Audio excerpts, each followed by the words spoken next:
चर्चा होती थी उसमें, तो कोरोना की रोकथाम के लिए माननीय हमारे उस समय हर्षवर्धन जी थे, डॉक्टर हर्षवर्धन जी जो केंद्रीय स्वास्थ्य मंत्री थे, अपने माननीय पीएम साहब के साथ लगातार बैठकें होती थी, लगातार निगरानी करते थे, वर्चुअल मीटिंग होती थी, यहाँ तक कि लैब को कैसे प्रोत्साहित किया जाए, आर्थिक कोई प्रॉब्लम है उसको हल किया जाए।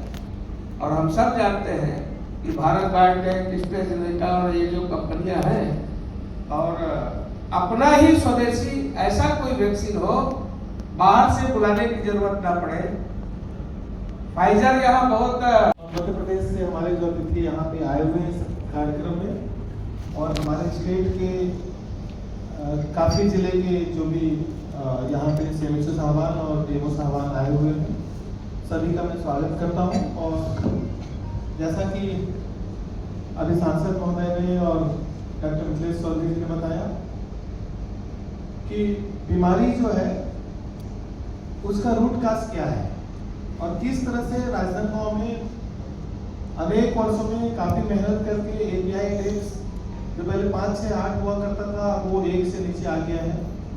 तो इसमें निश्चित तौर पे सभी लोगों का समन्वित प्रयास से ही कोई भी अगर बीमारी है उसको कंट्रोल किया जा सकता है। और बीमारी का जो मूल रीजन है, मूल कारण है, अगर उसको हम समझ करके लोगों में एक चेतना जागृत करें, लोगों को अवेयर करें, क्योंकि बीमारी जब कभी भी किसी भी घर में होता है, बड़े घरों में जब बीमारी होती है तो पता नहीं लगता, बड़े बड़े हॉस्पिटल में जा करके एडमिशन हो जाता है।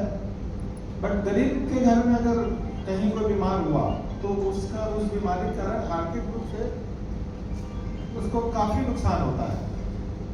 न केवल उसका आर्थिक रूप से नुकसान होता है बल्कि उसका मन भी काम करने में नहीं लगता, और रोज के रोज जो कमाने खाने वाले होते हैं, अगर 4 दिन 6 दिन भी अगर उसको काम करने का। आज के इस कार्यक्रम में उपस्थित हमारे बीच कलेक्टर राजनांदगांव संजय अग्रवाल जी, सभी वरिष्ठ डॉक्टर्स जो यहाँ पर हेल्थ केयर प्रोफेशनल्स जो यहाँ पर उपस्थित हैं, तीनों राज्यों के, 3 राज्य के,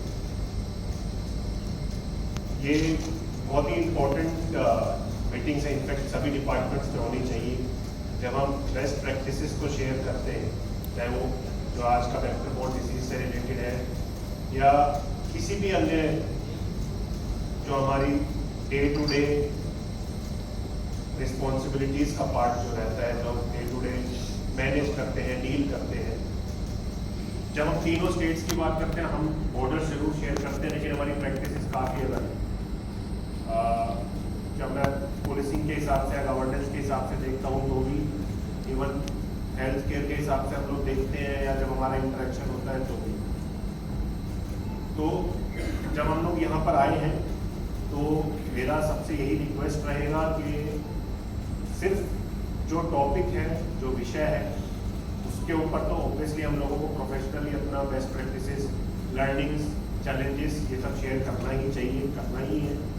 उसके अलावा भी कुछ चीज़ें होती है, जैसे बेसिक इंफ्रास्ट्रक्चर। बेसिक इंफ्रास्ट्रक्चर में आपके यहाँ पर अगर हम बात करें तो जो जिले का जो सेटअप है वो हम मेडिकल कॉलेज से शुरू करते हुए हम एसएचजीज तक जाएं, अगर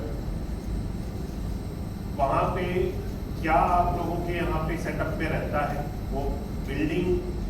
वेक्टर जनित रोग नियंत्रण कार्यक्रम का जो अंतर्राज्यीय कार्यशाला यहाँ आयोजित की जा रही है, उसी के संदर्भ में मैं कुछ 2-4 लाइन कविता आप सबके बीच में बताना चाहूँगा।